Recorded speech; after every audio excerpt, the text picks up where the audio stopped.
ब्रह्म कारणवाद में संभावित अन्यान्य दोष तथा श्रुति विरोध का परिहार।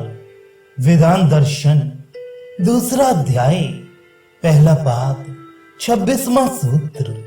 ब्रह्म को जगत का कारण मानने पर वह पूर्ण रूप से जगत के रूप में परिणित हो गया, ऐसा मानने का दोष उपस्थित होगा, अथवा उसको अवयव रहित बताने वाले श्रुति के शब्दों से विरोध होगा।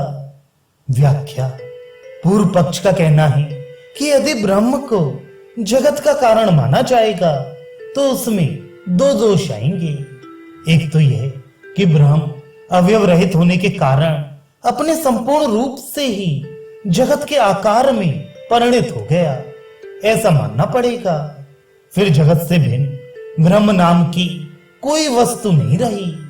यदि ब्रह्म सावयव होता तो ऐसा समझते कि उसके शरीर का एक अंश विकृत होकर जगत रूप में परिणित हो गया और शेष अंश ब्रह्म रूप में ही स्थित है, परंतु वह अवयव युक्त तो है नहीं, क्योंकि श्रुति उसे निष्कल, निष्क्रिय, शांत, निर्वध्य और निरंजन बताती है।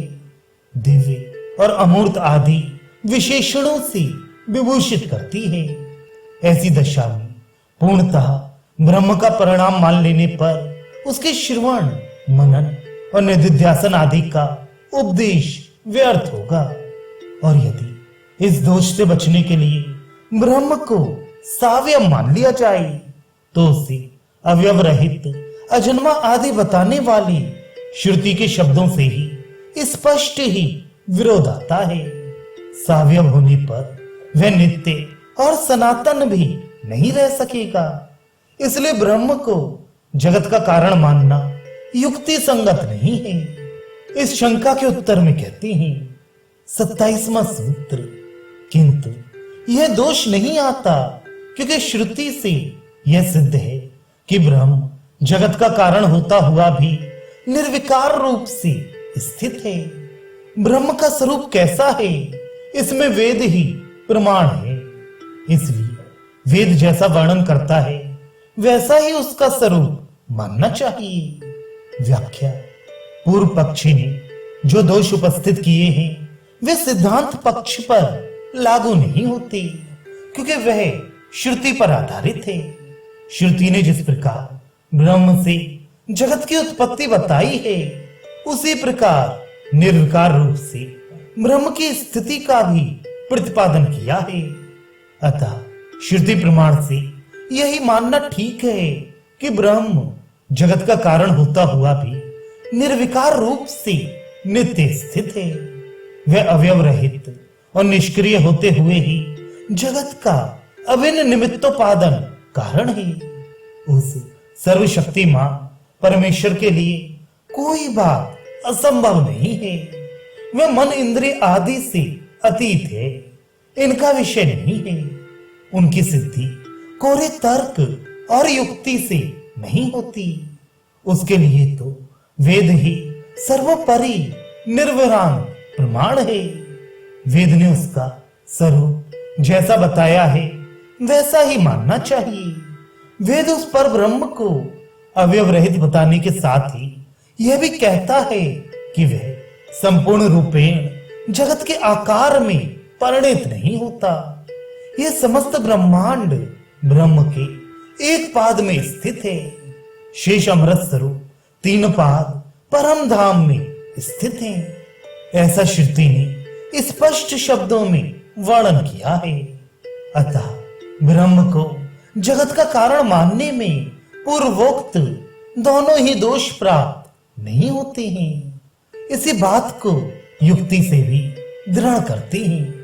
28वां सूत्र। इसके सिवा युक्ति से भी इसमें कोई विरोध नहीं है, क्योंकि अवयव रहित जीवात्मा में भी ऐसी विचित्र सृष्टियां देखी जाती हैं।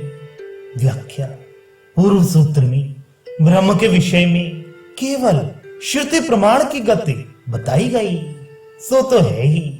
उसके सिवा विचार करने पर युक्ति से भी यह बात समझ में आ सकती है कि अवयव रहित पर ब्रह्म से इस विचित्र जगत का उत्पन्न होना असंगत नहीं है, क्योंकि स्वप्नावस्था में इस अवयव रहित निर्विकार जीवात्मा से नाना प्रकार की विचित्र सृष्टि होती देखी जाती है।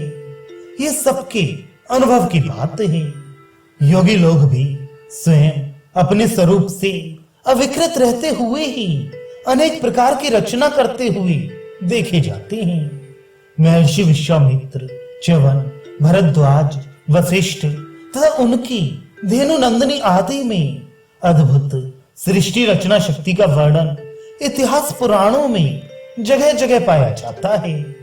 जब ऋषि मुनि आदि विशिष्ट जीव कोटि के लोग भी स्वरूप से अविकृत रहकर विचित्र सृष्टि निर्माण में समर्थ हो सकते हैं, तब परब्रह्म में ऐसी शक्ति का होना तो कोई आश्चर्य की बात ही नहीं है।